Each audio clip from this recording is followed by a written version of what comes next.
Today's story is wild. I mean, honestly, it doesn't even sound real, but we pulled the story directly from newspapers all around the world, so it definitely did happen. But before we get into today's story, if you're a fan of the strange, dark, and mysterious delivered in story format, then you've come to the right place because that's all we do, and we upload once a week. So if that's of interest to you, please swap out the like button spray deodorant for extremely harmful pesticide. Also, please subscribe to our channel and turn on all notifications so you don't miss any of our weekly uploads. Okay, let's get into today's story.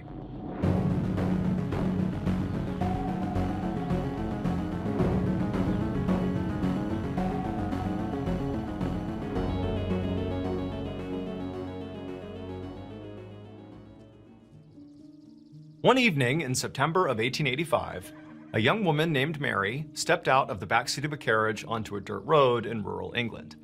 She had traveled 100 miles from London to the countryside because her husband's aunt had invited her to come visit. Standing on the dirt road, Mary looked up at the big country house.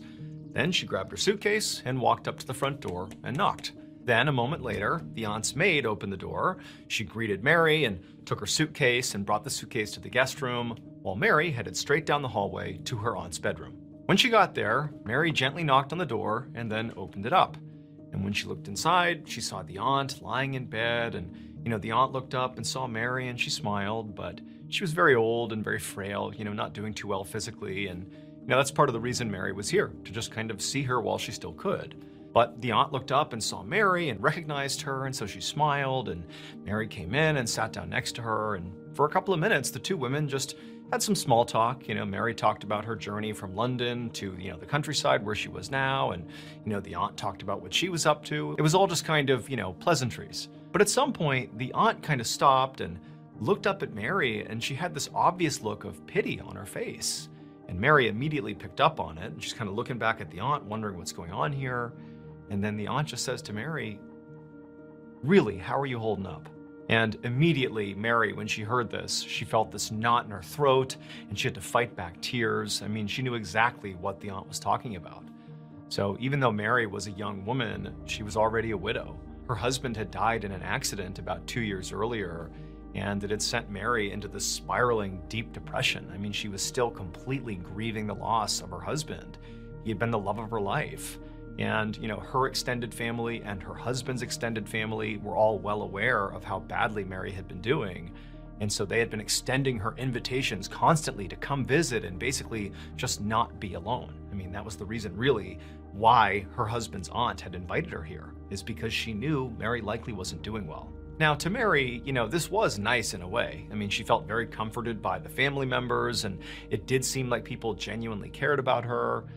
But at the same time, she started to get the impression from basically everybody in her and her husband's family that they kind of expected her to, grieve this loss, but ultimately move on. Like, find somebody else, basically. You're young, like, get remarried, start a new life. But to Mary, she just wanted to be like, no, I'm never gonna find anyone like my husband. He was the love of my life, and no one will ever match him, ever. Like, I'm done. I probably will never get married again. Like, he was it for me. And so at that moment, Mary really just wanted to end this conversation with her husband's aunt. Like, she didn't want to get into how she was feeling about her husband because it was bad. She felt bad. But instead of saying that to her husband's aunt, she just said, "You know what? I'm okay. I'm just totally exhausted from travel, and I'm going to go to bed." The aunt nodded and told Mary that, we'll have plenty of time to visit tomorrow, so go get some sleep. And so the two women hugged. And then Mary got up, she left the bedroom, headed to the guest room, she found her suitcase, got on some pajamas, and then crawled into bed. But a few hours later, in the middle of the night, Mary suddenly bolted upright in her bed. She was sweating, she was shaking, she was totally disoriented. It took her a few minutes to even remember where she was. But then finally, when she did and she realized she was safe, she realized she had just had this awful, visceral nightmare that she really couldn't even make sense of. In this nightmare, she was looking out at this huge open field. It's nighttime, and there's nothing but this field. But off in the distance, there was this broken down small shed. It was just sitting there conspicuously right in the middle of this field. And even though Mary was terrified of the shed, she felt this overwhelming urge to go to the shed and investigate. And so it's like with every step as she walked through this field closer and closer to the shed, her fear was rising. And then finally, when she got close to the shed, she began to hear what sounded like somebody moaning inside of the structure. And so now she's really scared, but she keeps walking towards the shed. And then she's right outside. She can't see into the shed, but she can hear the moaning. And she sees her hand just come down and fling the door open, almost like she didn't want to, but her body's acting on autopilot. And then she looks into the shed, and there's this figure tucked into the corner, kind of in the shadows. And it's the thing making these moaning sounds. And it turns, and Mary sees it's this woman, this emaciated, destroyed-looking woman, but her face is the same face as Mary's dead husband.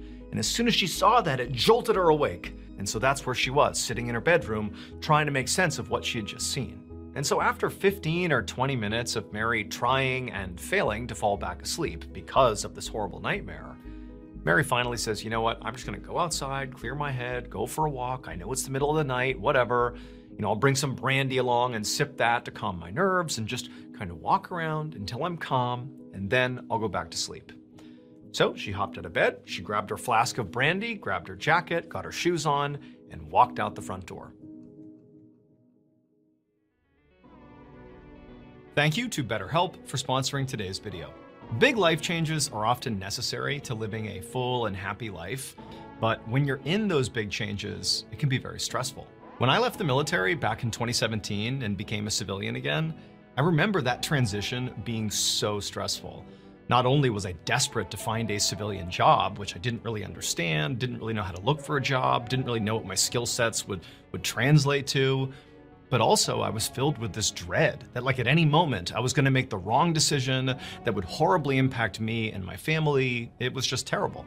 But luckily, during this tumultuous time, I actually discovered therapy. Not because of my job search, but because I was dealing with some sort of deep-seated anger issues stemming from my time in the military.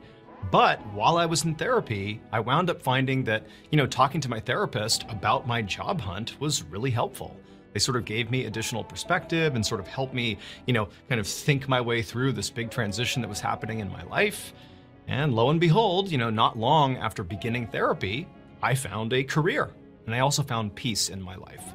So if you're in the middle of a big life change right now, or if maybe there's a big change coming up and you're stressing about it, consider trying therapy.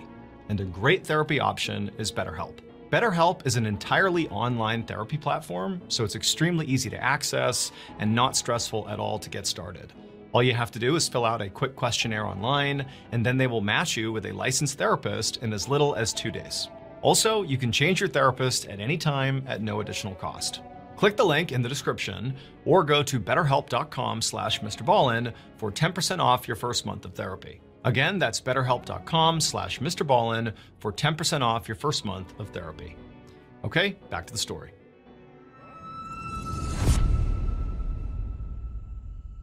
About 15 minutes later, Mary was walking up a hill with the moonlight casting down on her. She was sipping her brandy as she went and was already beginning to calm down. Now, Mary was used to living in the city, in London, and so being out here in the countryside was so different. It was so beautiful and peaceful and spaced out that she had kind of just begun walking and not stopped. I mean, she originally thought she would just stay on the aunt's property, but already she was well beyond the property lines and was basically just out exploring in the middle of the night, and she was having a nice time. And so up the hill Mary goes. Now, remember, Mary has never been to this area. This is basically an all new place. She has no idea what's over here. And she goes up this hill, she crests the top, and she gets a look at what's up there for the first time. And when she sees what's up there, she freezes. She's looking out at this huge field, basically in all directions. And in the center of this field, maybe a couple hundred yards away, is a single small structure, a broken down wooden shed that looks nearly identical to the shed she had just seen in her nightmare. And as soon as she saw that, she's terrified because she knows it's the same one or it's eerily similar. But worse than that, when she saw it, despite her own fears and trepidations about being up here, she felt herself moving towards the shed. It was like her body went into autopilot the same way it did in her dream. It was like she had to go to the shed, even though everything inside of her logically is saying, don't go. But into the field she goes. She deviates off the path and just starts walking towards the shed. Her heart is beating like mad. And as she's getting closer and closer, she even begins to hear moaning sounds coming from the shed. It's like she's living out the nightmare in real life. She can't make sense of it. She wants to go back the other way, but she can't stop herself. She's just going towards the shed. And then finally she reaches the shed, and now for sure she can hear moaning coming from in this building. And she sees her hand reach down, and she flings open the shed, and she looks in, and sure enough, there is this dark figure tucked in the corner, clearly moaning, like this is her nightmare in real life. But when the person inside the shed turned to look at Mary, it was a woman, but they didn't have her dead husband's face. Instead, it was a woman who practically looked like she was dead or close to death. She obviously needed help. Now, at this point, Mary was kind of relieved. I mean, this whole situation is terrifying, but she was expecting to, somehow see her dead husband's face on this person in the shed. And so when it wasn't, and it was just like a normal person, albeit in a very strange set of circumstances, it was a relief. But now Mary didn't know what to do. It's like she's standing there looking at this woman, having no idea what to do. She doesn't understand how she could have dreamed this and now basically lived it too. Like nothing's adding up. But again, it was like her body continued to operate in this autopilot mode. She suddenly had this really intense desire to go into the shed and help this woman. She didn't know who she was. This is a total stranger in the middle of a field in a shed who's moaning and looks terrible. She has no idea what's going on. But in she goes, and she sits down next to this woman who's now kind of eyeing Mary like, what are you doing in here with me? And Mary says to her like, hey, what's going on? How'd you get here? What's wrong? Like, what's happening? But the woman, it was clear she wanted to respond to Mary and, tell her what was going on, but, she was too weak. It was like she really was on death's door here. And Mary could clearly see that. Like, she didn't need to be told this woman is in a very bad way here. Now, Mary knew what needed to happen is this woman needs to get to a hospital. But they were nowhere near a hospital, and this woman clearly can't get up and walk. And Mary's thinking, I'm not strong enough to carry this woman to the hospital. Like, what am I gonna do? And, Mary's thinking, maybe if I just run and get help and they can come back here. But she's looking at this woman thinking, I don't know if she'll survive. She's probably gonna die soon. Like, this is gonna happen now. And so Mary, again, sort of in this weird autopilot mode, decides, you know what? I'm gonna stay right here with this woman. She can't even talk. She can't tell me what's going on, but I am gonna be here with her. I'm gonna be present with her. And if she dies, I'll be here to support her. And so Mary just made herself comfortable. She took her jacket off. She put it over this woman. And then she began letting this woman sip from her brandy flask to, maybe kind of ease the pain. And all night, the two women just kind of sat there and laid together. When the sun finally rose the next morning, Mary looked over at the woman and saw she was still alive. And in fact, if anything, she seemed like her condition had maybe improved slightly. She seemed maybe a little bit more comfortable. Maybe that was from all the brandy. Who knows? But the woman seemed like she had stabilized a little bit. Still couldn't talk or really tell Mary anything, but she seemed to be doing a little bit better. And so Mary's thinking, okay, the sun's up now. Now I can run out, get help, and get this woman the care that she needs. But before Mary could even do that, she began hearing a stomping sound somewhere outside of the shed. And she realized it was a horse approaching. And so Mary, she bolts out of the shed and she looks over towards the road, and there's a horse pulling a covered wagon going right by, and Mary screams and yells and says she needs help.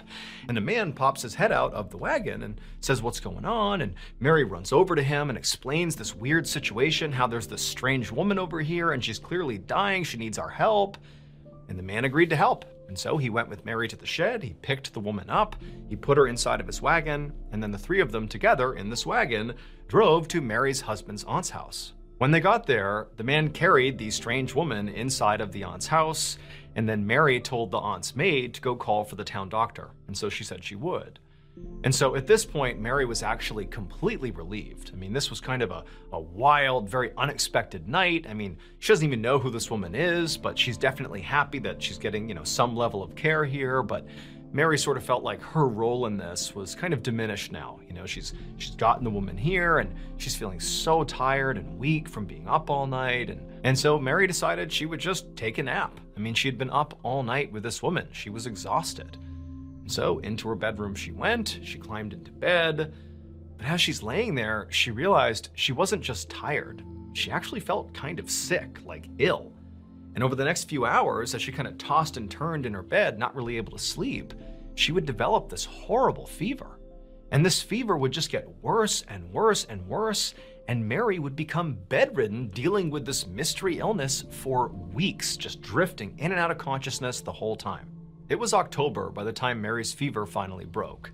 And on the day that it did, when Mary opened her eyes in this bed, she was clear-headed for the first time. I mean, really, it had been a very rough stretch of a few weeks. And so she's looking around the room, kind of taking stock of her environment, and she sees there's this strange person sitting in a chair in the corner. And her immediate reaction is, oh, this must be like a nurse or a doctor or somebody here that's kind of overseeing me. Mary was aware she had been very sick for several weeks and there were people in and out of the room. But she looked back at this person and realized she actually knew who it was. It was the woman she had rescued from the shed on the night she got sick. It was that woman. But now she wasn't sickly and, dying. The woman looked completely healthy and happy, and she was smiling ear to ear at Mary. Like, this didn't make any sense. Like, what's going on here? And also, Mary just couldn't help but think, like, wait a minute, why is this woman still here? It has been weeks since I rescued her from the shed. Why is she still here? Like, nothing's adding up. But before Mary could ask any questions, this woman, who clearly was super excited to see that Mary was now fully awake and attentive, this woman just starts talking a mile a minute, like she had been waiting to dump all this information on Mary as soon as she was well. Like, clearly this woman has been waiting diligently for her chance to tell her story.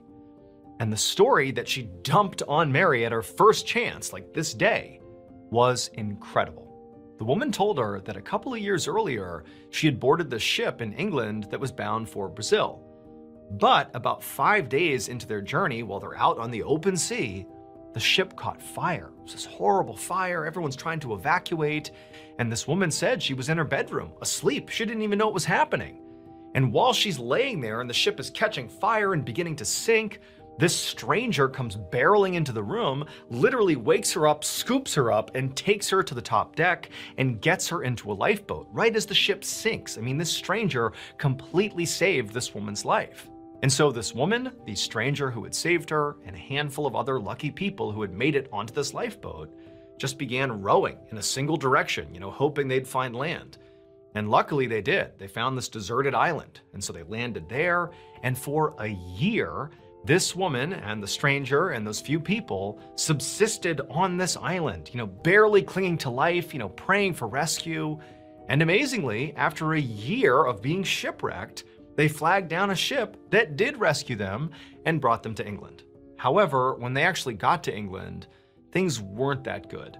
The stranger who had saved this woman had basically lost his mind from living on this island, not expecting to be rescued. Even though they got rescued, it was like he wasn't coherent anymore. He had lost it. Not to mention he was really ill from the way they were living on this island, scavenging things that weren't necessarily edible, but just to survive, they were eating whatever they could. I mean, it was a very rough lifestyle. And this man, he just hadn't really handled it well. And so he got thrown in a hospital and placed in a particular ward for people that were mentally unwell, and he was basically forgotten about. However, the woman would tell Mary that, when this happened, she felt awful because she felt like this stranger had saved her life and she kind of owed him a debt. And so she decided it would be her mission to find the stranger's family and let them know where he was. And so the woman said she did some research and she figured out where one of his relatives lived. It was really far away on the other side of England. And so she spent all her money, using every vehicle she possibly could, every ride she could take, getting as close to this location as she possibly could. And then when she ran out of money, she just kept on walking towards this destination. And she kept going until she literally ran out of food and water, but she wasn't quite there yet. She knew she was getting close, and she's just walking and she's basically falling apart, so hell-bent on finding this family member for this stranger, but she can't quite make it. She can't quite get to the family member's house. And that's when she finds this shed out in the middle of the field where she just collapses, thinking, okay, this is where I'm gonna die. And so back in the guest room, Mary is listening to this woman tell this unbelievable story, and at some point the woman just kind of stops when she gets to the shed scene. And Mary's looking at her like, I don't really understand where you're going with this. I don't understand why you're here telling me this. And the woman, she just starts to laugh, like this joyous laughter, just nonstop laughter. And then she goes, don't you get it? And then seconds later, Mary hears footsteps, and a man walks into the bedroom, and it's Mary's husband. He was the stranger who rescued that woman. He didn't die in an accident 2 years ago like they thought. He was in a shipwreck, but he survived. He was the man who got thrown in the hospital and forgotten about. And it was this woman who was making the journey to his aunt's house to tell her that he was still alive. And it was only because Mary had that totally bizarre nightmare that sort of led her to that shed that she found this woman who would have died in that shed and never quite gotten to the aunt's house, and so never could have told the family, never could have told Mary that her husband's still alive. It was because of that dream that fate aligned, and now her husband was back. Mary and her husband's story wound up being published in newspapers all over the world. I mean, people really could not get enough of this story.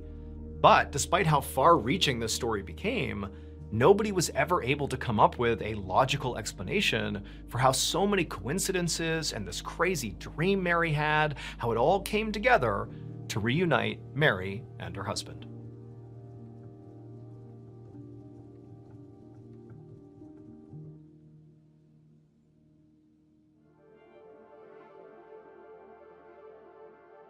Behind every story we tell are real people. That's why we started the Mrballen Foundation, to support victims and families impacted by violent crime. To date, with your incredible help, we've been able to donate over $1.5 million to these people in need. If you're already a part of this movement, thank you so much. If you're interested in joining it and helping us help more people, click the link below. Thank you so much for watching. Let me know what you thought of today's episode in the comments. And remember, we have hundreds of videos for you to binge right now. But if you're looking for a recommendation from me of that one video that's worth your time, well, it's this one right here. So give it a watch. All right, until next time, see ya.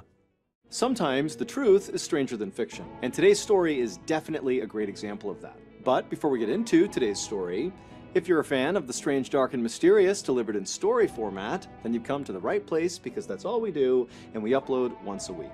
So if that's of interest to you, please call the like button to tell them you want to congratulate the newest winner of the Best Button Award, but then before they say anything, just ask them if they have the phone number for the subscribe button. Also, please subscribe to our channel and turn on all notifications so you don't miss any of our weekly uploads. Okay, let's get into today's story.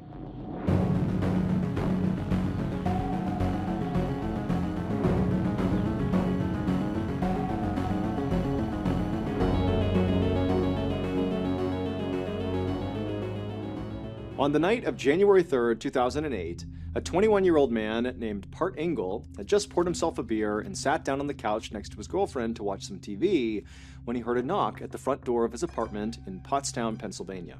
It was late, around 8 p.m., and Part was not expecting any company, and so before he got up, he looked over at his girlfriend to be like, "Are you expecting anybody?" And she looked at him and kind of shrugged, and so Part just put his beer down and stood up and walked over to the front door to see who was there. And when Part opened up the front door, he was very surprised to see his mother standing there carrying a small duffel bag. So Part's mother lived in Middletown Township, which was located about an hour and a half away from Part's apartment. And while it was not unusual for Part's mom to stay over at Part's apartment, what was unusual is her just showing up unannounced. She never did that. And on top of that, as Part is looking at his mom, he could see clearly she had been crying because her eyeliner was smudged and her face was all puffy. And so Part knew clearly, there must be a problem here. But when he asked his mother, like, "What's going on, Mom?" she wouldn't tell him. She would just say, "I have to stay with you for the night." And then before he or Part's girlfriend could do or say anything, his mom just walked inside, walked down the hallway, went into the guest bedroom, and then shut and locked the door. And so Part and his girlfriend were left looking at each other like, what's going on here? 3 hours later, at 11 p.m., Part was in bed next to his sleeping girlfriend, just staring up at the ceiling, unable to sleep. Part was so anxious about whatever was going on with his mom because where he was staying, his bedroom, was right next door to the guest bedroom where his mom was staying, and so he already knows there's clearly some issue here with his mom, but all night he's been listening to her next door just pacing and crying in this guest bedroom, and he has no idea what's going on. But deep down, Part knew that whatever was going on, it very likely had to do with his father, whose name was Arun Kumar. Part's parents had a complicated relationship. They had immigrated from India decades earlier and had settled in Pennsylvania, where they had two kids, Part and Part's sister. Part's father, Arun Kumar, worked as an engineer at Boeing, and Part's mother owned a 7-Eleven franchise. And basically, since arriving in America, the two of them had really come with nothing and had worked their way up to now to where they had a very comfortable life, kind of like the American dream, the house, the white picket fence, the kids, the whole thing. And so Part had always believed that, his parents, as a result of getting through so much hardship together, that they must truly love each other now. I mean, to have gone through all that together, that would certainly make two people very close. And for the most part, that actually seemed to have been the case, that his parents just got along great and were a great couple. That is until a couple of years earlier. Arun Kumar had started an affair, and Part's mother had caught him. Now, Arun Kumar said that, this affair meant nothing and he would stop right now, and Part's mother had forgiven him, in order to keep the family together. But despite Part's mom forgiving Arun Kumar, deep down, she just knew she could never actually trust him again. And so she actually wound up enlisting Part's help to basically watch Arun Kumar's behavior. She had Part set up the software that basically spied on Arun Kumar's computer. Through this software, Part's mom could basically watch Arun Kumar's email traffic and all of his internet activity. Now, Part had not felt good about setting up the spy software on his dad's computer. It just felt totally wrong to be getting in between his parents like this. But he just felt like this was the only way Part's mom was ever going to be able to actually move on. And so Part sort of felt like this was his responsibility. This is the way that the family was going to stay together. His mom really just needed that extra layer of transparency on her husband. Otherwise, the family was going to fall apart. But now, as Part lay in his bed, unable to sleep, listening to his mom pace back and forth in the room next door, he began to think to himself, maybe my mom found something using the software on my dad's computer. Maybe Arun Kumar had started another affair, and that was why his mom was now so upset. But just then, Part heard a new noise coming out of his mother's room. At first, it kind of sounded like low murmuring, like his mom was saying something to herself, but then he realized his mom was having a real conversation with somebody on the phone. And since Part couldn't sleep, and he was pretty intrigued about what the heck was going on with his mom to begin with, he decided to basically spy on his mom. So he very quietly got out of his bed and he walked around to the wall that lined up against his mother's room, and he put his ear to the wall and he began to listen. And what he heard was far worse than anything he could have imagined. What he heard his mom saying to whoever she was talking on the phone was that she had discovered that Arun Kumar had taken out $3.6 million in life insurance policies on Part, on his sister, and on his mother. And now Part's mom was saying to whoever she was talking to on the phone that she wasn't even worried about divorce at this point. She was worried about the physical safety of her and her kids.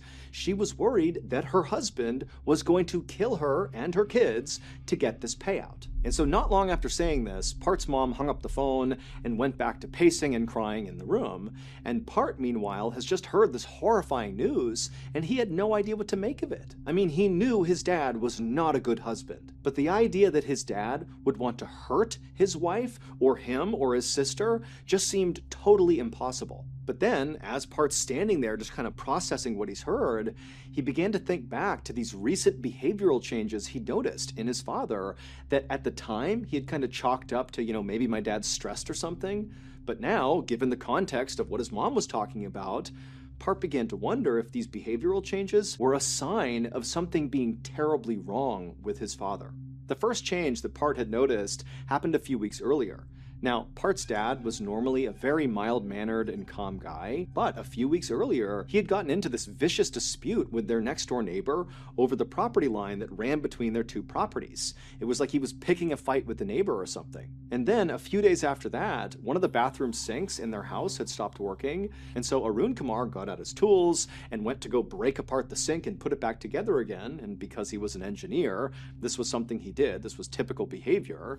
But after breaking apart the sink, basically ripping it all apart and having all the parts on the ground, Part's dad didn't put it back together. He just left all the tools and all the parts just scattered across the bathroom floor. And considering that Arun Kumar was typically incredibly meticulous and organized, and he's this brilliant engineer, to Part, seeing his dad leave this sloppy mess and this unfinished sink, it felt totally off. And so standing there in his bedroom, totally horrified about everything he's heard, and, now kind of second-guessing everything he knew about his dad, who suddenly seemed like this combative, kind of disorganized guy, Part suddenly felt like, I have to learn more here. I have to figure out if my dad really is a threat. So Part quietly left his bedroom and made his way to the kitchen where his laptop was, and he loaded up that software that spied on his dad's computer. And as he began logging into this program, Part was thinking, maybe I'm going to find something that will show that my mom is clearly just overreacting and misinterpreting what she's seeing, that,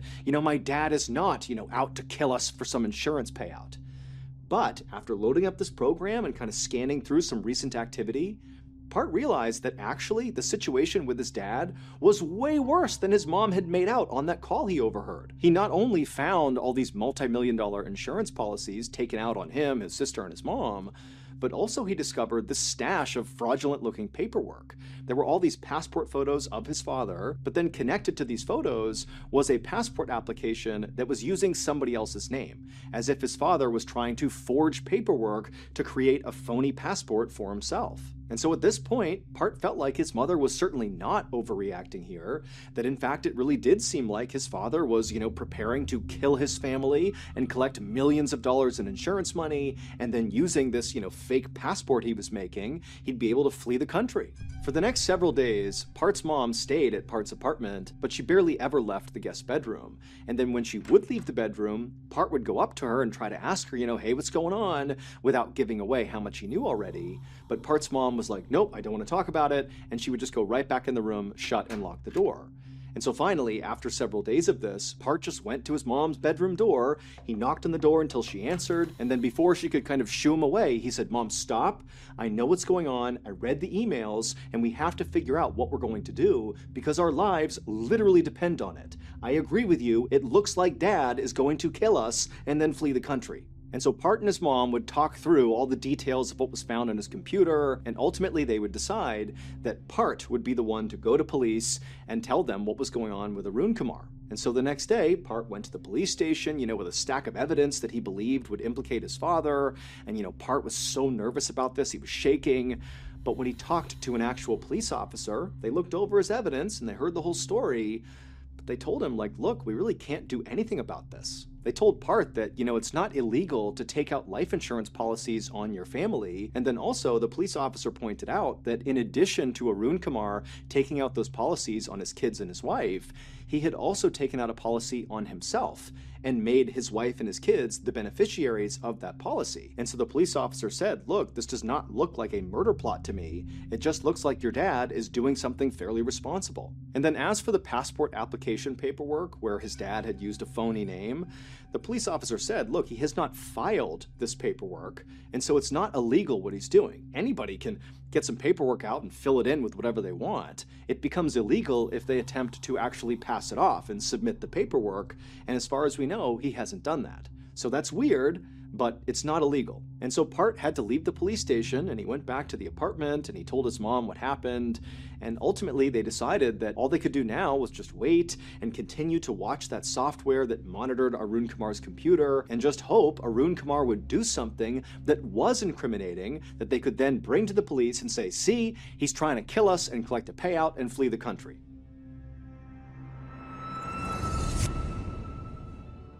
Thank you to BetterHelp for sponsoring today's video. Back in 2017, I had just gotten out of the military after 7 years of service, and honestly, it was a huge struggle trying to reintegrate back into civilian life. Not only was I totally out of the loop with modern technology, but I also had no idea how to get a job or even how to identify what a good job was. I just felt lost. And so that, combined with dark thoughts swirling around my head from previous deployments, made it so I really couldn't even function. And so before long, I was jobless, depressed, and angry. But I didn't tell anyone. Even though I had been raised in a household where talking about your feelings was a very normal thing. But now that I really needed to do that, I just couldn't. But luckily, my family and friends noticed the big change in my behavior, and ultimately they convinced me to go seek out professional help. And I'm so glad I did, because it was such a relief. Speaking to a neutral, trained third party about your darkest thoughts is so cathartic and really promotes healing. And while of course therapy is not some one-size-fits-all solution, it is a great starting point for anybody who's struggling right now. And a great option for therapy is BetterHelp, which is entirely online. All you have to do is fill out a quick survey online, and then very quickly you'll be paired with a licensed BetterHelp therapist who is trained to listen and give you unbiased advice. Let BetterHelp connect you with a therapist who can support you, all from the comfort of your own home. Visit betterhelp.com/Mrballen or select Mrballen during sign-up to enjoy a special discount on your first month. Okay, back to the story.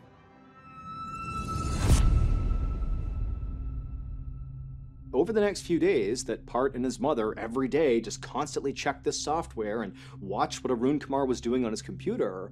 All they saw was Arun Kumar was using his computer to do work emails and really basic stuff, absolutely nothing incriminating. And in fact, over these few days, Arun Kumar would actually call Part's mom to ask her when she was coming back home again, and she would tell him that basically she was going to stay at Part's place indefinitely, and Arun Kumar did not seem upset or annoyed by this at all. If anything, it just seemed like he was really distracted and wasn't actually listening to Part's mom as she was speaking. And while this did seem kind of suspicious to Part and his mom, that basically Arun Kumar didn't care that his wife wasn't coming home anytime soon, it still wasn't incriminating. And so, Part and his mom decided to just continue looking deeper and deeper into Arun Kumar's computer to see if there was anything that could begin to explain what was really going on here. And sure enough, Part dug deeper and deeper into Arun Kumar's computer, and he did discover something. Part began finding all these emails with people back in India that kind of vaguely indicated that Arun Kumar was involved in a very sketchy deal, like a business deal.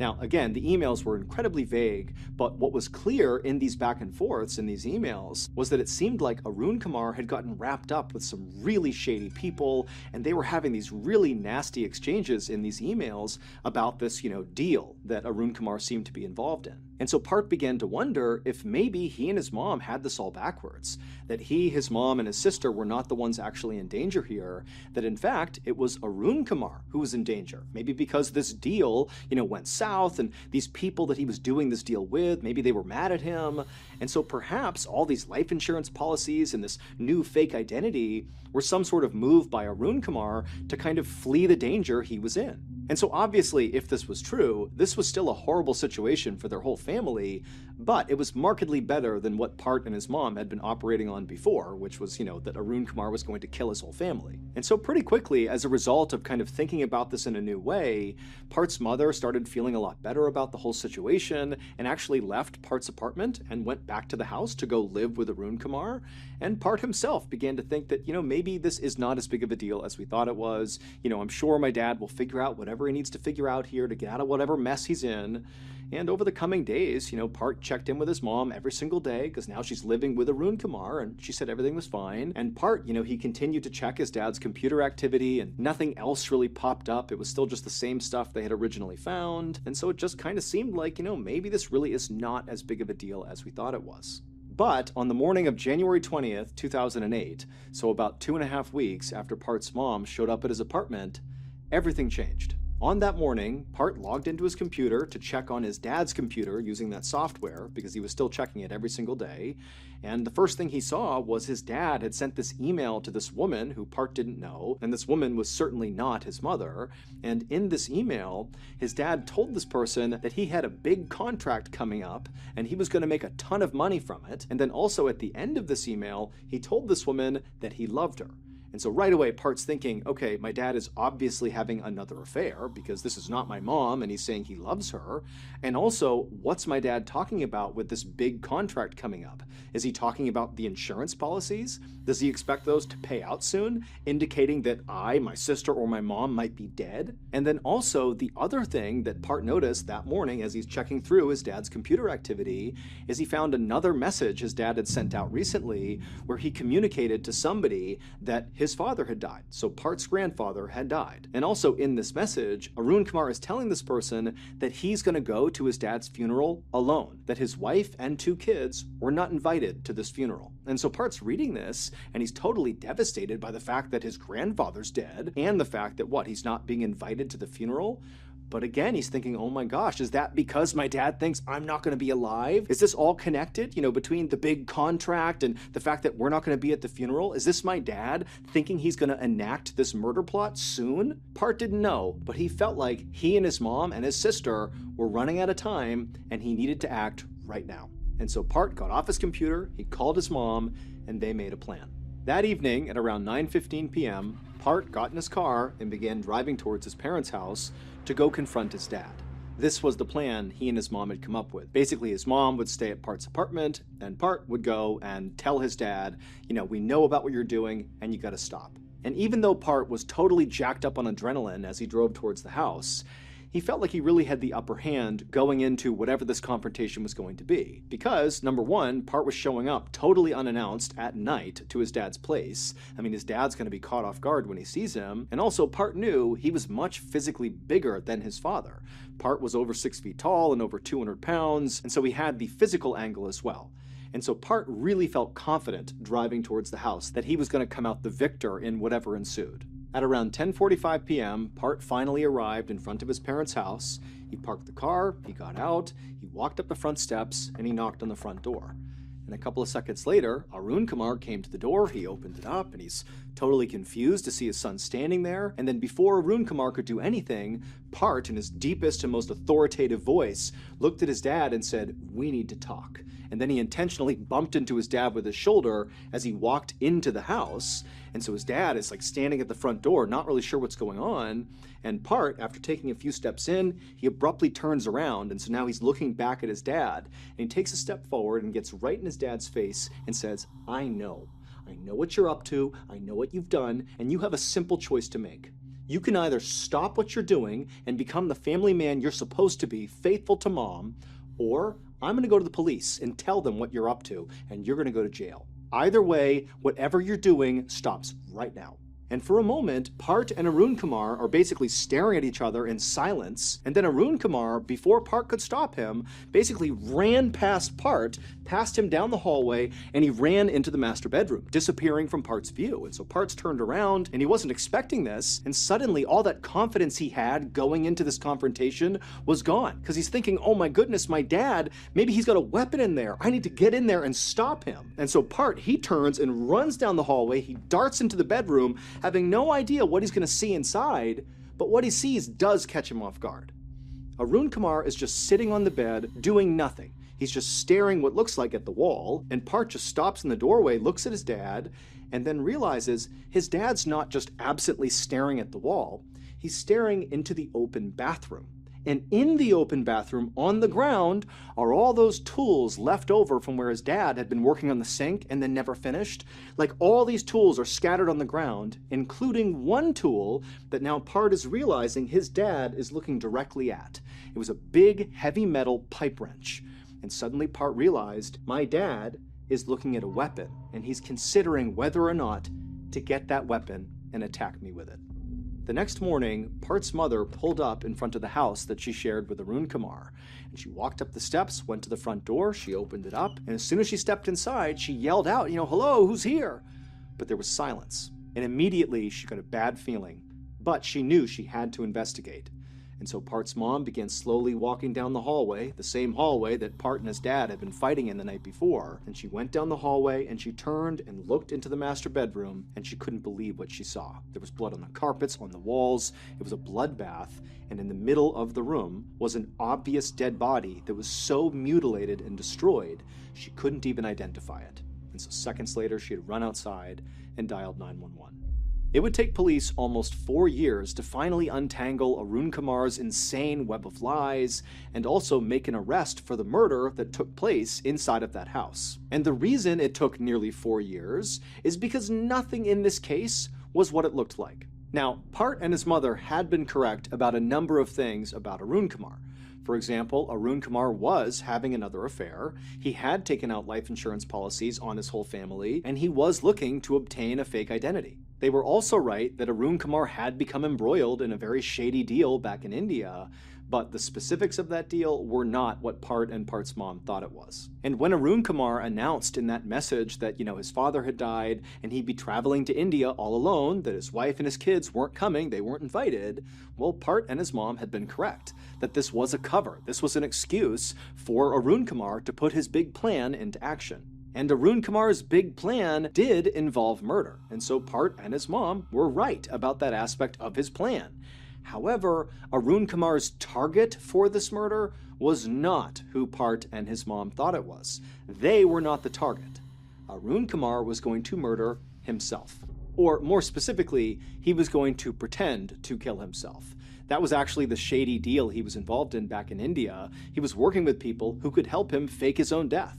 And so what he was going to do is go to India, fake his death, and then once he was dead on paper, that would trigger an insurance payout of his own life insurance policy, and that money would go to his wife and his kids, and then Arun Kumar would disappear using his fake identity he would have, along with his mistress, the woman he was having an affair with. That was the person he had sent that email to talking about the big payout. But Part and Part's mom did not know this last critical piece of Arun Kumar's plan. They really believed they were the target of this big plot, that they were going to get killed, and so that's why they felt like they had to act first. So on January 20th, 2008, Part and his mother worked out an alibi for themselves. What they were going to tell people is that at around 8 p.m., Part went and picked up his mother from the house that she shared with Arun Kumar, and the two of them just went back to Part's apartment, and that was it. But in reality, Part never went over and picked his mom up and brought her back to the apartment. Instead, she was at the house with Arun Kumar when Part showed up at 10:45 p.m. to confront Arun Kumar. So it was him and his mom at the house as Part is demanding Arun Kumar come clean and stop what he's doing. And then at some point during this heated argument in the hallway, Arun Kumar turned and ran into the bedroom, and Part chased after him. And Part, he sees Arun Kumar sitting on the edge of the bed, and he thinks his dad is looking at the pipe wrench on the floor in the bathroom, and Part thinks, my dad is about to get that wrench and attack me with it. And so Part just acted first, and he ran and grabbed that wrench, and he beat his father to death with it. And then after leaving his father's unrecognizable, mutilated body just lumped in the middle of the bedroom floor, blood all over the walls, he and his mother just left the house and went back to Part's apartment. And then the next day, Part's mom went back to the house, and she pretended to find Arun Kumar's body, even though she already knew he was in there. And then she called 911 and acted totally beside herself when they showed up, as if she had just happened upon her husband's dead body. But almost 4 years later, when the truth finally came out about this horrible situation, Part and his mother were arrested. Now, both of them absolutely maintained that they genuinely believed their lives were in danger because of Arun Kumar, and they said during that confrontation in the house, Part was only acting in self-defense. He really believed his dad was going to grab that pipe wrench first, and so he had to do it before him, and that's why he killed his dad. But ultimately, Part would plead guilty to manslaughter, and he would be sentenced to 33 months in prison, and Part's mother would plead guilty to conspiracy, and she would be sentenced to 10 months in prison.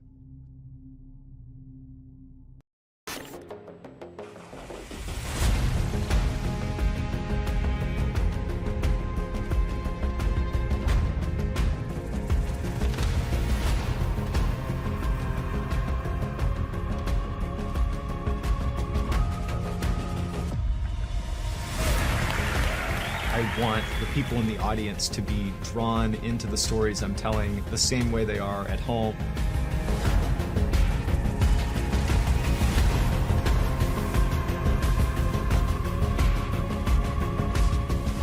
And it's a privilege to have the opportunity to stand in front of people that want to be there.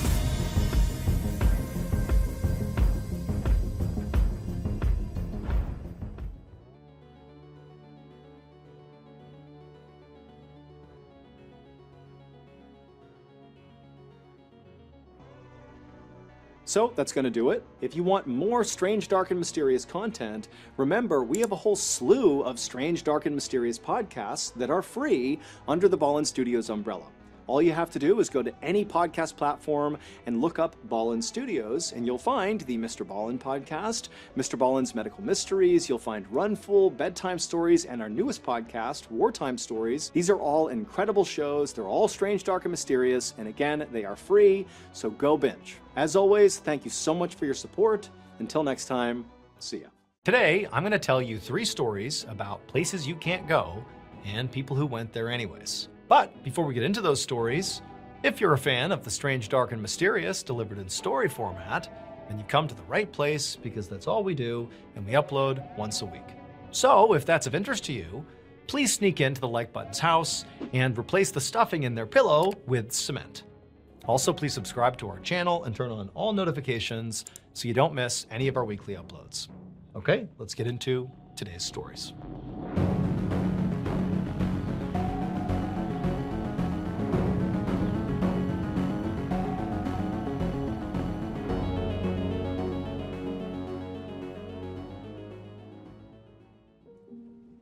Around 4:45 p.m. on February 11th, 1995, a 50-year-old man named Eric Tollett sat in his office in the furniture factory that he owned in Northumberland, which is a pretty rural country in northern England. From inside his office, all Eric could hear outside was the thumping of the rain on the roof. There was this low-pressure system in the area which was causing a really intense thunderstorm.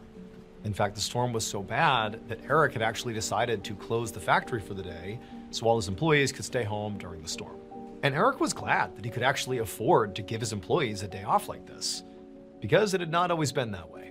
He had bought this factory 16 years earlier, and it had taken all of his savings and scrapping together all of his money to actually make the investment. And then after he purchased the factory, it required a huge renovation to make it ready to be a furniture factory that he could actually sell products out of. But now, after 16 years of hard work, his business was quite successful. And so a day like today was no big deal. He wasn't all that concerned about the lost profits that day. Instead, he was just using the time to catch up on some admin work and also spend some time with his family. Eric's girlfriend, whose name was Leslie, was at the factory with him, hanging out in the office as well. And also Eric's brother, whose name was Donald, had taken Leslie's 8-year-old son over to the factory's attached garage to go play. But as Eric, shuffled through his paperwork and did a few things, and Leslie was over at the window looking outside, suddenly the door to his office swung open. And it was Leslie's 8-year-old son who came barging in. There's no Donald, so Eric's brother's not with him.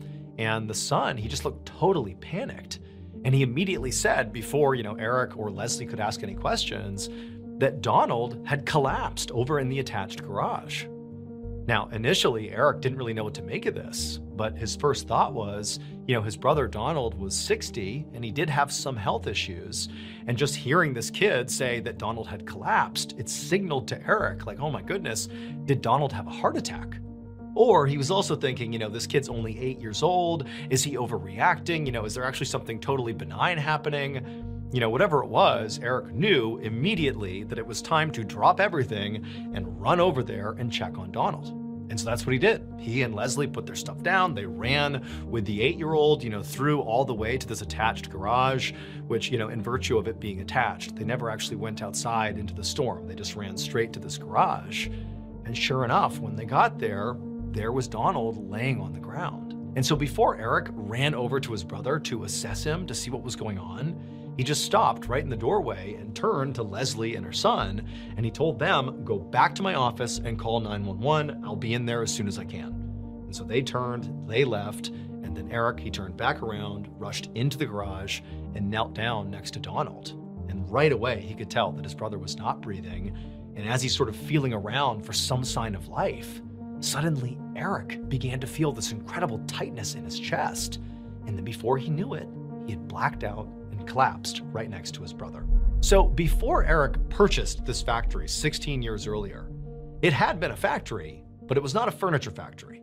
It was a coal factory. And in virtue of that, there was a coal mine that literally was attached to the structure. Basically, the coal would come up out of the mine and be processed inside of this, big warehouse. Now, when Eric bought it, he knew that there was this coal mine and there was this entrance to the coal mine connected to the structure.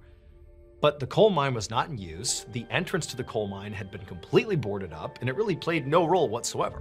However, over the decade and a half that he owned this property and didn't think at all about that coal mine, well, over that time, this poisonous gas called choke damp began to develop inside the mine. And then on the day that, Eric and Donald collapsed inside the garage, well, it was because the low pressure storm outside caused those poisonous gases to rise up and seep out of the boarded up entrance. And those poisonous choke damp gases built up inside of that attached garage, basically making that entire room lethal to anybody inside of there. And so unfortunately, Donald would die from poisoning. Eric, when he passed out, he nearly died, but he was pulled out in time and ultimately woke up in the hospital, and he would survive.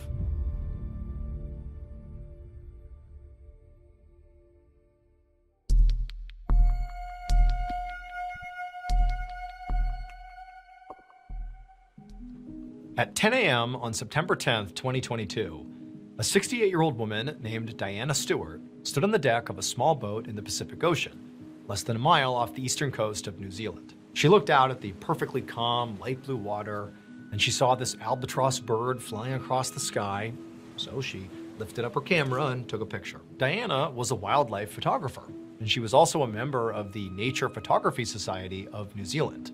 And she, along with 9 other members of this society, had chartered this boat for a special birdwatching and photography trip. And so far, the trip had lived up to the hype. They'd spent 2 hours sailing around the water, photographing all these beautiful and rare birds and other wildlife, and they'd even been lucky enough to see a couple of whales. And so this had been really a fantastic trip. Now, at this point, the group had basically finished up their trip, and they were making their way back towards shore. And so as they were going, Diana was keeping her eye out for any last-minute picture opportunities. And as she was looking around, looking for birds, she noticed something in the water. There was something huge moving sort of near the boat. It actually looked like it was moving towards the boat, sort of at an angle. And at first, she couldn't really tell what it was. But then suddenly it came into focus that it was an enormous whale. This huge whale is going to swim basically right under the boat. And so Diana, she pulled out her camera to take a photo. But then the worst thing possible happened. This whale, sure enough, came towards the boat, but it didn't go under the boat. It rammed the side of the boat. And before Diana could do anything, suddenly the boat was lurching onto its side, and she and the rest of the crew were thrown off the boat into the frigid water. And the second she hit the freezing cold water, her life jacket, which she was wearing, it automatically inflated. It was one of those auto-inflate life jackets. It inflates, and she's sort of disoriented. The water was so shockingly cold. I mean, this is a completely unbelievable situation to find yourself in. But, as she surfaced and she tried to get her bearings, she realized it was pitch black everywhere she looked, and it was so loud. She could barely hear anything but the sound of the engine of the boat. And that's when she realized, as she's putting her hands up, that the boat must have capsized and landed on top of her. But there's this little bit of air. She's basically in an air pocket, but she can't hear anything. She just hears the sound of this engine, and it's deafening. And so she began calling out for help, and she tried to kind of maneuver out from underneath, this curved underside of the boat that created this pocket. But she couldn't find her way out. And this life jacket she had on was fully inflated. She couldn't, deflate it. And because of her buoyancy, she couldn't swim down below and get out from under this boat. And so she's sort of trapped underneath this boat. It's freezing cold. The water could easily give you hypothermia in less than 30 minutes. It's total chaos. It's loud because of the engine. And so Diana's trying not to panic. And as she's sort of looking around, fumbling in the dark, gasping for air, she realized there were other people also trapped underneath. And so she's grabbing at them and trying to talk to them, and they're all panicked. She has no idea, what their state is. Are they hurt? She doesn't know. And so basically her only option at this point was just to bang on the underside of this boat, just trying to get anybody's attention outside, out from underneath where they were, to know that they were trapped under here. They needed help. And in fact, when she began knocking, there were people outside the boat, basically who had been thrown off the boat. Everybody had been thrown off the boat. There was 11 people. 6 people were not trapped under the boat. 5, including Diana, were trapped underneath.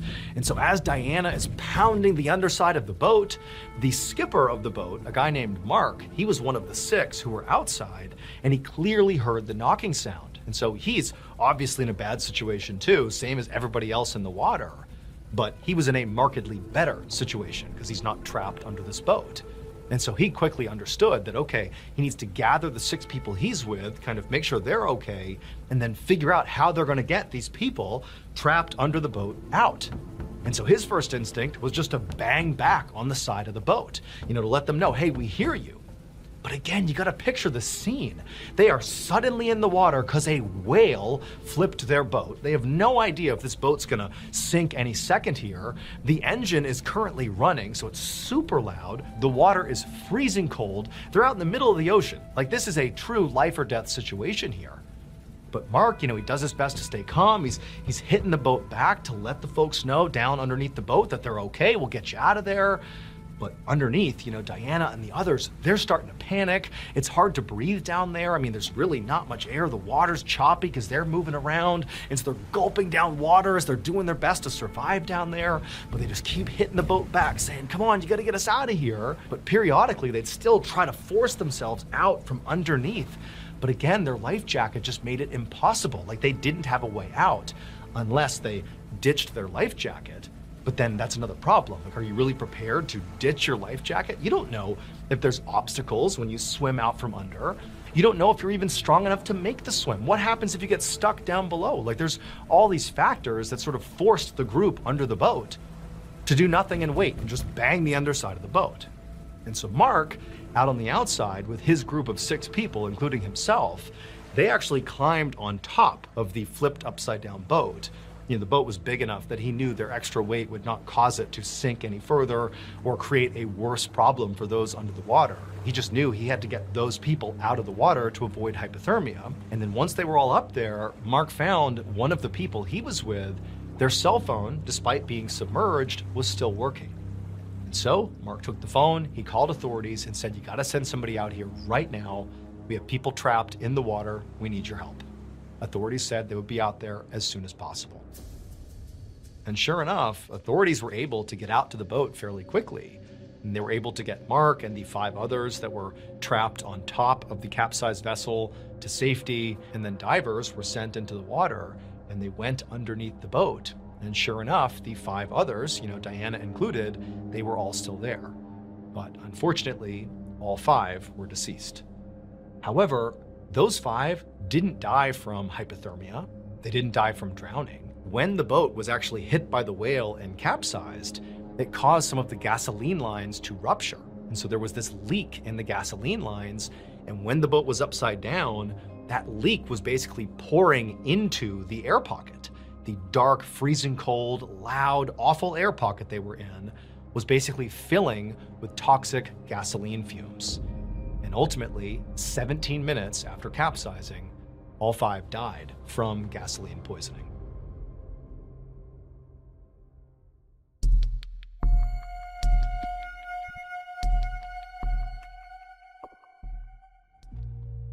On Sunday, November 6th, 2022, a 21-year-old man named Yevgeny Titov walked out of his home in a small city called Zhigulovsk, which is in western Russia. Yevgeny got into his car, and then he drove about an hour and a half north to this parking lot where he parked, and then he got out and walked a few blocks to a nearby train station.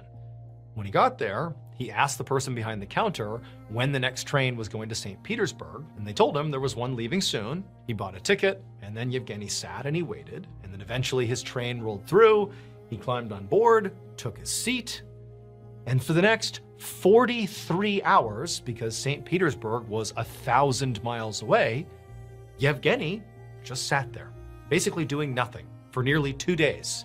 He didn't bring anything with him. He had his wallet, that was it. He just sat there, just waiting to get to St. Petersburg. When they got to St. Petersburg, late on the night of Tuesday, November 8th, Yevgeny, calm as can be, stood up, left the train, and then somehow, possibly by another train or by bus or on foot, or maybe somebody gave him a ride, we don't really know, but he traveled about 15 miles south of that train station to Pulkovo Airport in St. Petersburg. But when he got to the airport, he didn't, board a plane like one would do at an airport.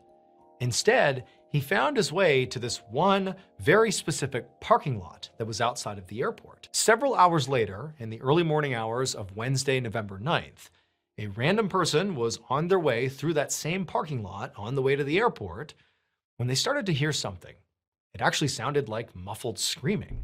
And at first, they sort of chalked it up to, lots of people making their way to the airport. Maybe it's a kid, maybe it's, someone goofing around. Like, it didn't seem serious. But as they walked towards this open manhole cover, they realized that the screaming they were hearing was actually coming from inside of this hole in the ground. The screams were from Yevgeny, for reasons that we still do not fully understand. Yevgeny, after taking the manhole cover off, climbed down into this manhole, so he goes deep underground, and then when he reached the bottom of the manhole, which was, relatively wide all the way around, you can stand inside of it, there were these different offshoots of pipes that basically traveled underground. And Yevgeny got down and chose one of these pipes that was only a foot in diameter wide. It's like this pitch black, never-ending seeming tunnel. And head first, he began crawling in this tunnel. And he crawled nearly 40 feet before he finally just couldn't move any further. Keep in mind, every inch he was taking, he's basically wedging himself deeper and deeper into this pipe. It isn't like it was big and then got narrow. No, it's this narrow pipe that he forced himself through until he just could not move any farther. And it was at that point, in the wee hours of Wednesday, November 9th, that Yevgeny began to scream. And that's when the person found him. And authorities would go down inside the manhole, and somehow or another, after many hours and all the specialized equipment, they actually would, somewhat unbelievably, pull Yevgeny out of the pipe, and he would survive. Yevgeny would have to actually be hospitalized because he sustained very severe skin damage from basically thrusting himself deeper and deeper into this rusty, awful pipe. He also sustained gas poisoning and hypothermia, but again, he did live. Following this ordeal, authorities would launch an investigation into what exactly happened here, because there was no clear reason why Yevgeny would have traveled all this way to go into this pipe. But when they spoke to Yevgeny after he made his recovery, after he was back to normal, he would just say he has absolutely no memory of doing any of it.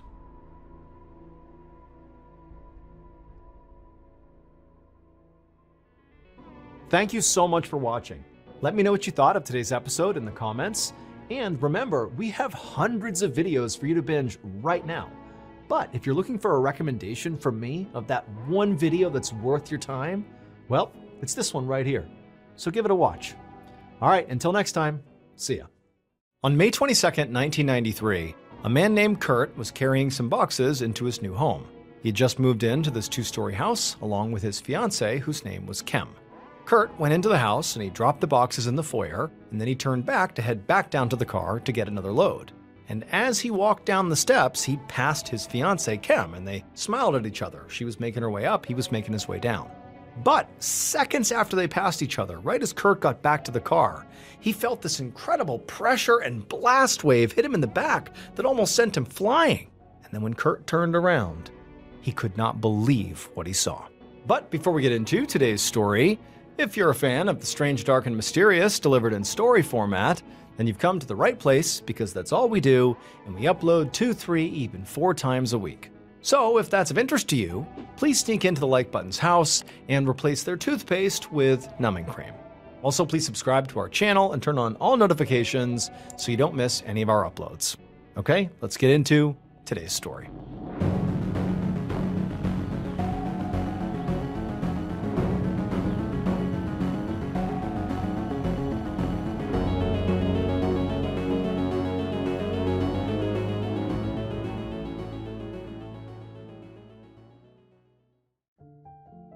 On the evening of Friday, May 21st, 1993, A 29-year-old woman named Kem Wenger clapped her hands together in front of her with happiness in the basement of the Golden Congregational Church in rural Iowa.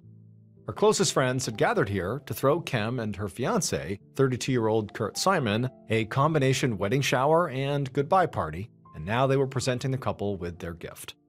It was a money tree, planted in a little yellow coffee can with envelopes full of cash hanging off of it. Kem and Kurt both smiled and began making their way through the crowd to give everybody a big hug and to say thank you. Tonight was a big night for them. All their plans were finally falling into place. Tomorrow, they would pack all of Kurt's belongings into their car, and they would drive 230 miles south from the place where he had been living in Iowa to the city of Bloomington, Illinois, just outside of Chicago, where Kem already lived. And in Bloomington, they would begin their new life together as a soon-to-be married couple, raising Kem's 2 children from previous relationships. It had been a whirlwind 8 months since they had first met on actually a blind date. Kem had known almost immediately that Kurt really was something special, but it hadn't been easy for them to get to this point. They both had almost no money. Kurt was studying to be a Presbyterian minister and living in Iowa to finish seminary school, and Kem was a single mom living in Bloomington who had just recently quit her office job because her coworker was sexually harassing her. She'd taken on off-the-books work as a hairdresser and house cleaner, but she still had to rely on public assistance to make ends meet. The long-distance relationship itself was also just exhausting, with all the driving back and forth. And it didn't help that Kem had contentious relationships with the fathers of both of her kids. Her 1-year-old son's father, Dale Fosdick, was always late with his child support payments, and he still acted like he was entitled to walk right into Kem's house anytime he wanted. Kurt had actually recently confronted him about doing that and told him to stop, which Dale did not seem to appreciate. Her 7-year-old daughter's father, Todd Wenger, really wasn't much better. Todd fought with Kem all the time over their custody arrangement, and he and her other ex, Dale, were actually friends, which really annoyed Kem. But now, as somebody handed Kem a piece of cake in the church basement, all those problems seemed like they were about to get a whole lot smaller. Kurt was moving in, and Kem was about to get her whole life organized. Waiting for her at home in Bloomington, she had a whole collection of modern bride magazines so she could plan their wedding, and she and Kurt were actually talking about Kurt maybe adopting her son. And she knew Kurt could very quickly get a job in Bloomington as a pastoral counselor, and they could maybe save some money by only having to pay for one residence now. And this money tree they were getting was a sweet start. I mean, Kem knew that the members of the congregation were not wealthy people by any stretch. But, she found it very touching that they'd pooled their limited resources to give her and Kurt such a wonderful send-off. The only thing that could make this moment any better would be if Kem's mother, Cricket, was there. But unfortunately, Kem and Cricket were estranged. Kem wished she could be closer to her mother, but Cricket had a mean streak, and for some reason, she really hated Kurt. Kem finished her cake and then checked the time, and she realized, it was time to go, so she tapped Kurt on the shoulder as he was speaking to some friends. They had a lot left to pack tomorrow morning, and they had a long drive ahead of them. So Kem and Kurt made their goodbyes and then headed out of the church holding hands. The next day was Saturday, May 22nd, and Kem and Kurt spent the first part of the day packing and then the second part driving. And then finally, at 10:30 p.m. that night, they pulled their car into the driveway of Kem's 2-story house in Bloomington, the home they would now share together. Kem just sat for a second in the passenger seat while Kurt got out of the car and opened up the trunk. They had a lot of stuff to carry in, but Kem was just exhausted and frankly didn't feel like doing it quite yet. So she watched as Kurt went ahead and walked up the front stairs carrying a box and the money tree. He unlocked the door, he stepped inside, and then a minute later, he came back out empty-handed. And at that point, Kem sighed and decided she better get out and help too. Kurt was halfway back down the stairs as Kem grabbed her own box out of the trunk and walked her way into the house, into the foyer of her home. She put her box down and was about to go back outside and do another trip with Kurt when she paused. There was something she didn't recognize on the floor of the foyer that had not been there when she had left for Iowa. Kurt was outside, facing away from the house, when an intense wave of pressure hit him from behind. And nearly at the exact same time, this booming sound like some kind of explosion filled his ears. He stumbled forward almost uncontrollably and then whipped around and called out for Kem. but his ears were ringing now and he couldn't really tell if she had answered. There was smoke pouring out from the front door of their house, and instinctively he just ran into the house, into the foyer to go find Kem. When he got in there, there's all this smoke and chaos, there's shards of broken glass everywhere, and also he noticed all these little pieces of what looked like metal kind of all over the foyer. Kurt screamed Kem's name over and over, and he looked frantically all around through all the rubble, but it was impossible to see. It was like everything was destroyed in here. And so now, beginning to gasp from all the smoke, he started walking around the foyer, kind of ducking below the smoke as best as he could, and that's when he saw legs on the floor.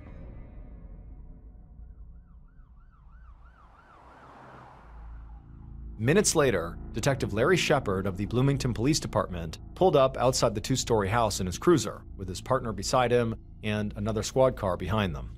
Shepard did not usually respond to 911 calls because he was a homicide detective, but he had happened to be in the area when dispatch requested officers go check out a report of potentially a shotgun blast on a residential street. However, the second he stepped out of his car and looked at this two-story house, Shepard knew this could not have been a shotgun blast. There was all this black smoke billowing out the front door of the house, and although Shepard couldn't see any fire, he could hear the fire alarm going off inside. And outside, the street was chaos. There were all these people who Shepard guessed must be neighbors shouting and running around, and there was debris everywhere. Broken glass and splintered pieces of wood and chunks of metal that had basically been blown out of the house out onto the street.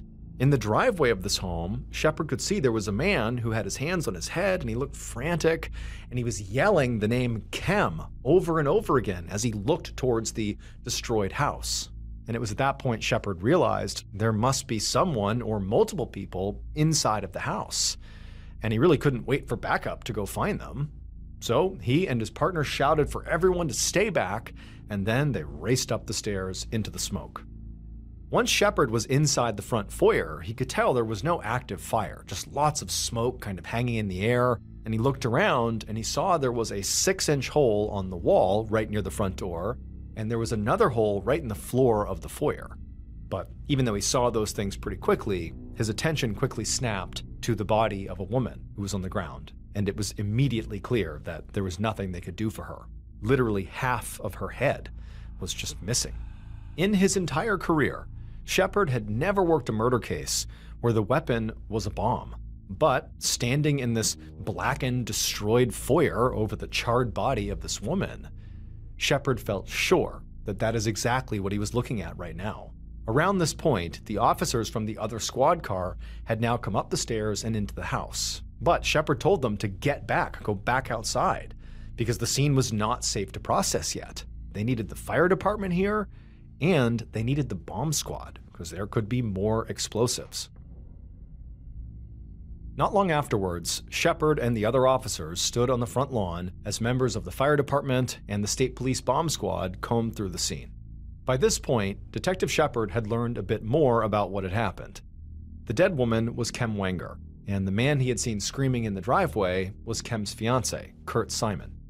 Neighbors said the pair had arrived around 10:30 p.m., and a couple of the neighbors had actually noticed them before the blast went off when they started unloading their car. These neighbors said that they saw Kurt be the first one to go inside the house, and when he did, he went in carrying a box that he had pulled from the back of the car.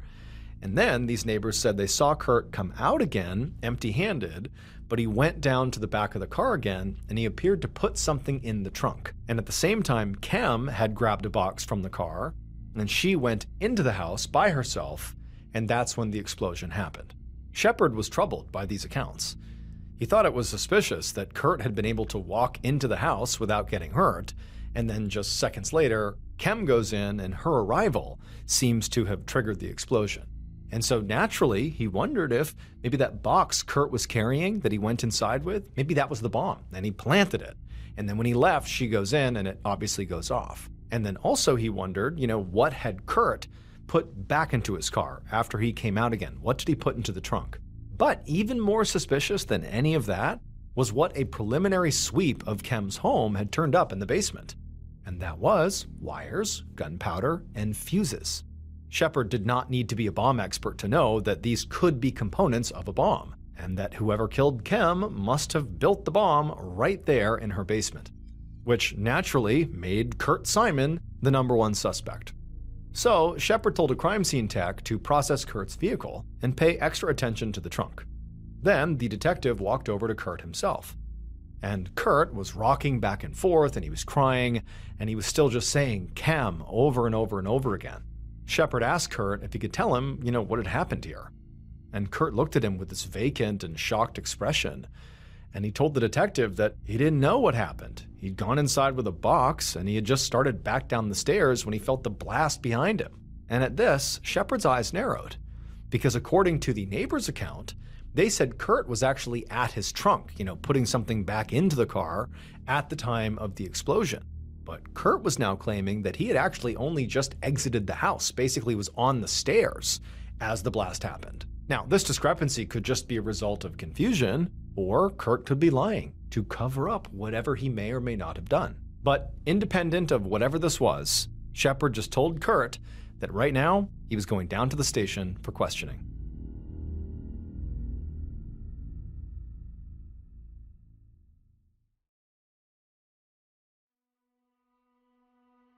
Several hours later, a little before dawn on Sunday, May 23, 1993, Detective Shepard walked out of the interrogation room in the Bloomington, Illinois police station, where he'd just spent more than an hour hammering Kurt Simon with questions about his murdered fiancée.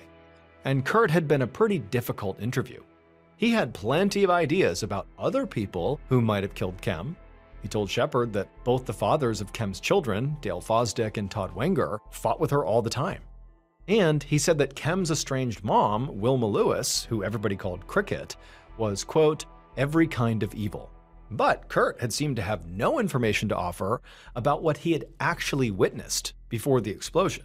He had stuck to a story that he had not seen anything suspicious at all in the foyer, which Shepard found hard to believe. Kurt also had no explanation for why the bomb exploded on Kim and not on him, and he also denied knowing anything about the bomb-making materials that had been found in Kim's basement. Kurt also said he hadn't put anything back in his trunk around the time of the explosion, but he couldn't explain why the neighbors said he had. Shepard ultimately thought Kurt was either the most unobservant person alive, or he was lying. And on top of all that, Kurt had refused to take a lie detector test. However, Shepard still had to let him go home. The detective just didn't have anywhere near enough evidence to arrest Kurt, at least not yet. At this point, the bomb squad was actually still searching the house for any additional bombs, so the crime scene techs had not gotten in yet to begin to start looking for forensic evidence. They actually hadn't even been able to remove Kim's body yet. Shepard knew the day ahead was going to be very busy. Other members of his team had spent the entire night canvassing the neighborhood and notifying and questioning Kim's family members, and now Shepard was sure there was going to be quite a few interrogations for him to conduct. He'd already been awake for 24 hours by this point, but he knew there was not going to be any sleep soon. So he walked to the office coffee pot and poured himself a cup of coffee and stood there drinking it and thinking about how he was going to nail Kurt Simon for murder. Meanwhile, the bombing itself was making huge news all across Illinois. By about 9 a.m. on Sunday morning, so less than 12 hours after the explosion, there were all these reporters milling around the front entrance of the police station, and some were even going in and out of the lobby trying to talk to people and get any information. And Detective Shepard knew this story was only going to get bigger, because the Illinois State Bomb Squad had just called in the Federal Bureau of Alcohol, Tobacco, and Firearms, or ATF, to help them process the scene. And all that meant there was going to be an enormous amount of pressure on Shepard, who was leading the investigation. And this pressure was especially stressful this morning because the case he'd thought he'd had against Kim's fiancé, Kurt Simon, was starting to fall apart. In all their interviews with Kim's friends, everyone had said Kim and Kurt had a good relationship and were excited to start their life together. The crime scene unit had searched Kurt's car, where neighbors claimed they had seen him place something in the trunk right after the explosion or manipulate something back there, maybe a detonator. But the crime scene techs had found nothing suspicious at all back there. Shepard's partner had checked out Kurt's story that he had spent the entire week previous to the explosion in Iowa, where he lived, and he was moving here to Bloomington to live with Kim. and they had found out that that story was true. He really had been in Iowa.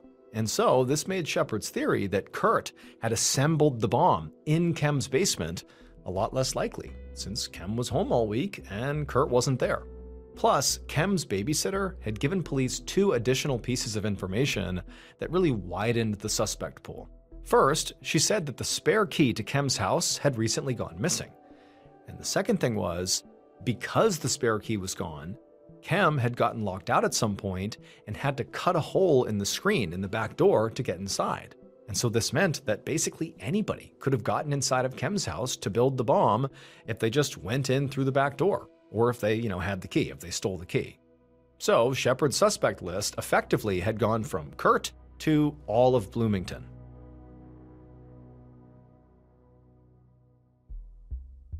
Just before lunchtime, Shepard walked into the station's interrogation room where Kem's ex-husband, Todd Wenger, was sitting waiting for him. With Kem's fiancé, Kurt, looking less and less likely as a suspect, the detectives had set their sight on Kem's exes. Both Todd, who was the father of Kem's daughter, and Dale Fosdick, who was the father of Kem's son, not only had obvious motives, but they also knew Kem's schedule, because each of them had been watching one of her children over the weekend before she was killed. Shepard's partner had actually already spoken to Dale. Basically a couple of hours after the explosion, he had spoken to him, while Shepard himself had been busy questioning Kurt. And during that exchange, Dale had seemed shocked by Kem's death, and he'd made what seemed like a good faith effort to answer the detective's questions, although his son kept crying and interrupting them. Dale did admit to having some tension with Kem, but he also had an alibi. He'd been with family in the morning and doing yard work in full view of his neighbors in the afternoon and the evening. He'd given Shepard's partner names and phone numbers of potential witnesses that could have witnessed this, and a preliminary round of calls to those witnesses had suggested that Dale was telling the truth. But the detectives were conducting all their interviews with very little information about the crime itself, because they didn't really know how the bomb that killed Kem actually worked. They weren't sure if the killer had to be, right nearby to detonate it, or if maybe it had been remote operated so the killer could be farther away, or maybe the bomb was just set to some kind of timer. Scientists at the ATF were trying to reconstruct the bomb from all the shrapnel, but until they did that, Shepard and his partner would not know exactly when the killer would have been at Kem's house. And none of the neighbors had reported seeing anything unusual around the time of the explosion that would help them narrow it down. So now, as Detective Shepard sat down across the interrogation table from Kem's ex-husband Todd Wenger, he started with some general questions about his relationship with Kem. And Todd seemed a little nervous, because he kept wringing his hands while he spoke. He said that he and Kem did fight about child support costs, and he said he had been very frustrated with her because he didn't feel like she was always fair during their divorce. But he insisted that that did not mean he wanted to hurt her. He said their problems were common for most divorced couples. Shepard did not put much stock in that assertion because, in his experience, divorce or breakup plus money was a very good motive to hurt somebody. So he asked Todd where he'd been all day on the night of the blast. And at this question, Todd definitely appeared to relax, and he launched into a very detailed explanation of all his movements. He said he'd been with his daughter and his new girlfriend, and both of them would definitely vouch for him, along with several people who had seen them during the day. By the time Shepard sent Todd home, he really wasn't sure which of the exes, Todd or Dale, he thought was a better candidate for his killer. Both had clearly been fighting with Kem or had real tension with Kem, but both had alibi witnesses. So, Kem's fiancé Kurt might have had the opportunity to plant the bomb if it was set shortly before the explosion, but he had no clear motive. As for Todd and Dale, they seemed to have plenty of motive, but no real opportunity. And so Shepard decided his next move should be to talk again to Kem's family. Maybe they would be able to help him sort out his flawed suspect list.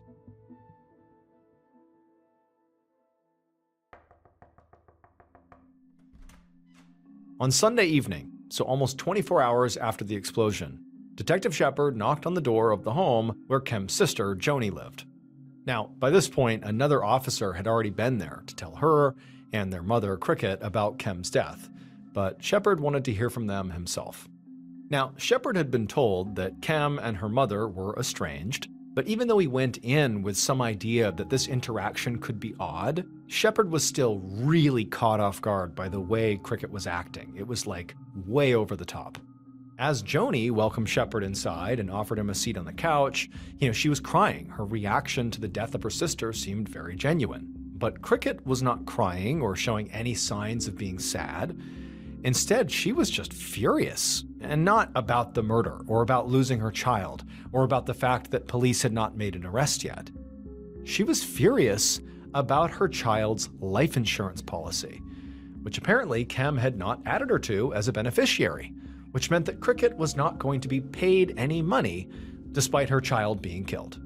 As Shepard seeing this, he thought about how Kurt had insisted in his interrogation that Cricket was a horrible person, that she was evil. Now, at the time, Shepard had not really taken that seriously because he figured Kurt was trying to throw suspicion off of himself, and lots of people don't like their mother-in-laws. But now he was reconsidering. He felt like he was witnessing someone who could be just as bad as they were described to be. And then, when Shepard actually asked Cricket about her relationship with her now deceased daughter, Cricket went off, but not about her relationship really with Kem, but more about Kurt and how Kurt had ruined Kem's life. She said Kurt was a terrible partner for Kem and that he had destroyed the best relationship she ever had, which Cricket said was with Dale Fosdick, the father of Kem's son.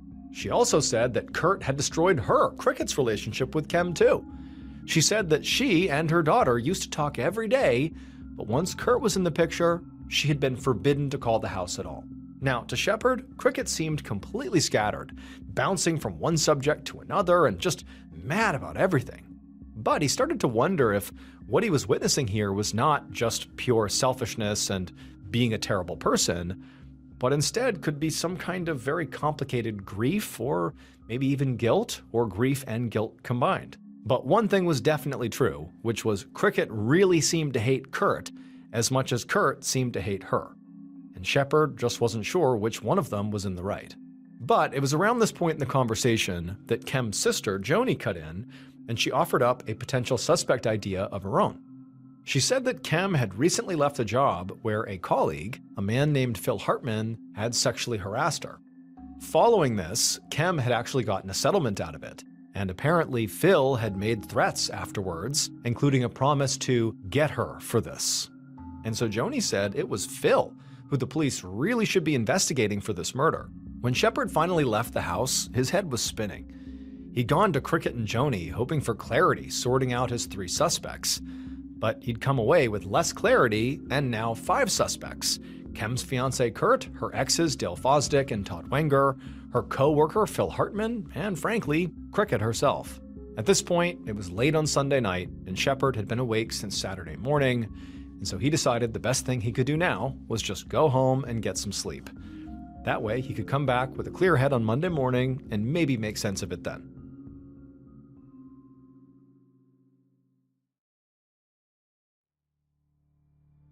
On the afternoon of Monday, May 24th, so almost 2 days after the bombing that killed Kem Wenger, Detective Larry Shepard walked through the front door of Kem's house, feeling cautiously optimistic. On the night the bomb went off, the police had to evacuate so the State Bomb Squad and the ATF could make sure there were no additional explosives. But finally, the night before, the scene had officially been cleared, which meant Shepard could now enter the house and actually look around for himself.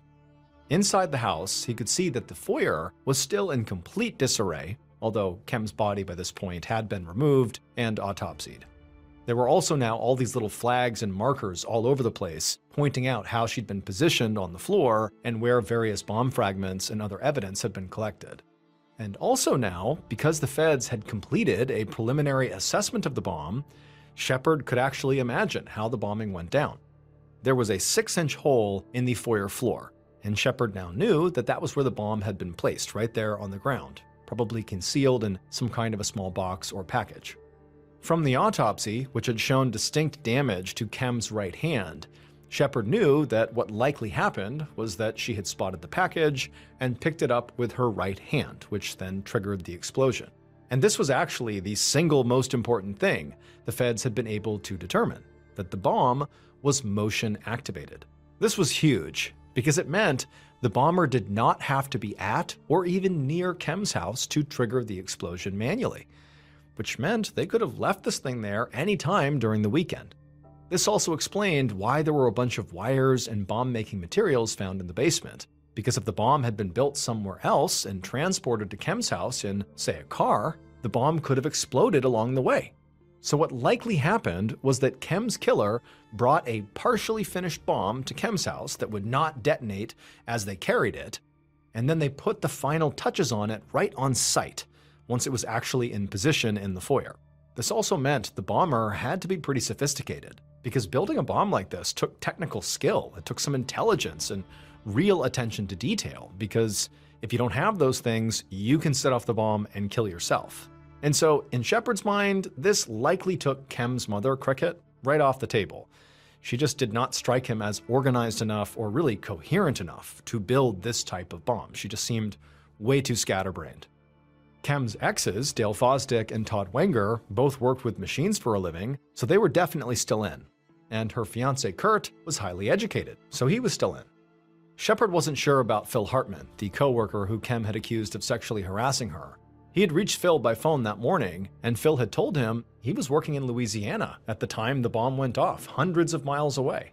But Shepard knew just being physically far away from the bomb when it went off was not a perfect alibi, because it was motion activated. You could place it and then travel and be far away. But at the same time, Louisiana was really far away, and Phil really didn't seem to have any technical background that Shepard had found, so Phil was still in, but less so. As Shepard stood there in the blackened, destroyed foyer, looking at the partially burned pages of Modern Bride magazines that had been blown all over the room, he thought about the fact that whoever had done this had to have been very comfortable in Kem's house. They had gotten inside the house at some point, and then clearly spent time in the basement tinkering with the bomb. Then they came up and they're in the foyer setting the bomb up. I mean, that's someone who's pretty confident they're not going to get caught doing all this inside the house. That's serious boldness. And so Shepard was starting to feel pretty confident that whoever had done this was either family to Kem or as close to her as family. Shepard left Kem's house thinking about how he might search both Dale and Todd's places of work to see if any of the machinery they used shared parts with the bomb. But as he stepped off the final step onto the sidewalk, he heard a voice call out behind him, and he turned to see a Bloomington police officer jogging over towards him. The bombing had created real panic, not just in Bloomington, but across Illinois. People were now terrified that there was going to be a bomb that would show up on their front porch. They would see a package they didn't recognize, and they would call the police with fears that that could be an explosive. I mean, it was like this paranoia had swept the state. And so in response to that, specifically in Bloomington, the police had a much stronger presence out on the street. And Shepard had also asked officers to recanvass Kem's neighborhood, to question the neighbors again, now that they knew more about the bomb itself. Specifically, that the bomb was motion activated, which meant the bomber did not need to be there basically right before it went off. They were in the house. They were building the bomb days before. They planted the bomb in advance of the bombing, so there was a bigger window of time that they were wondering who was at Kem's house, who was acting suspicious near Kem's house in the days leading up to the bombing. Those were the questions they had for the neighbors. And so this officer that was running over to Shepard, that's what they had been doing, recanvassing the neighborhood. And when he reached Shepard, he told him he'd found something. Shepard eagerly followed the officer over to one of Kem's neighbors' houses, and there he saw a little girl, maybe 10 or 11 years old, standing nervously next to her father.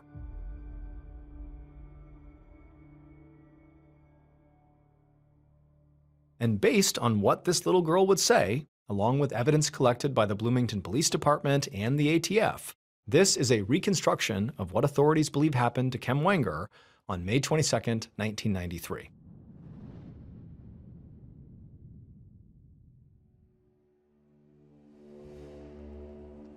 At around 10:30 that morning, the killer pulled up in their car outside of Kem's house. They picked up a bag that was sitting on their passenger seat, which contained a partially completed pipe bomb and some tools. With this in hand, they got out of the car, and they walked up to the front door, and they pulled a key from their pocket.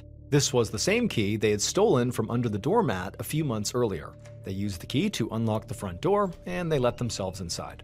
The killer then walked down to the basement, where they took all the various items from the bag and placed them on the counter, and they got to work. The killer was not worried about getting caught. They knew this neighborhood very well, and everybody in this neighborhood knew them, and they would not find it suspicious at all to see them there. Plus, they knew they would have an alibi for the time period when the bomb actually would go off. Once the bomb was mostly assembled, the killer gathered up most of their things. They left behind some random supplies in the basement, but figured it didn't really matter since the explosion would take care of everything.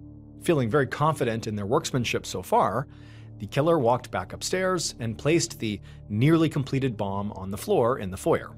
And then, as they completed the final steps, they could feel sweat beating on their forehead, because if they did anything wrong, the bomb would go off. But the killer got it all done, and they stood up very slowly and carefully and walked back out through the front door. But before they could get in their car and drive away, they saw one of the neighborhood girls playing in the yard next door. And the girl looked at them and waved and said hello. And the killer, who felt like they belonged there and no one will remember me, they waved back. Well, the little girl remembered that interaction, and she would tell Detective Shepard who she saw leaving Kem's house. It was none other than Kem's ex-boyfriend and the father of her son, Dale Fosdick. Dale was very upset that Kem had broken up with him and was now seeing Kurt. He had also heard from Cricket, who he was still very close with, that Kurt had talked about adopting his own son, and this enraged him. He couldn't stand the idea that his own boy might grow up calling another man dad. So he used the electronic skills and the tools he'd acquired from his hobby of building model airplanes to build a pipe bomb. And so ultimately, Dale was caught because of his entitlement to feel like he could just stroll into Kem's house anytime he wanted. Because he did that all the time, despite her saying not to, he became a familiar face in the neighborhood. And that's why that little girl remembered him. After months of forensic work that tied Dale even more closely to the bomb, he was finally arrested and found guilty of first-degree murder and sentenced to 61 years in prison. But he would only serve 14 of those years because in 2010, while still behind bars, Dale died of a sudden illness.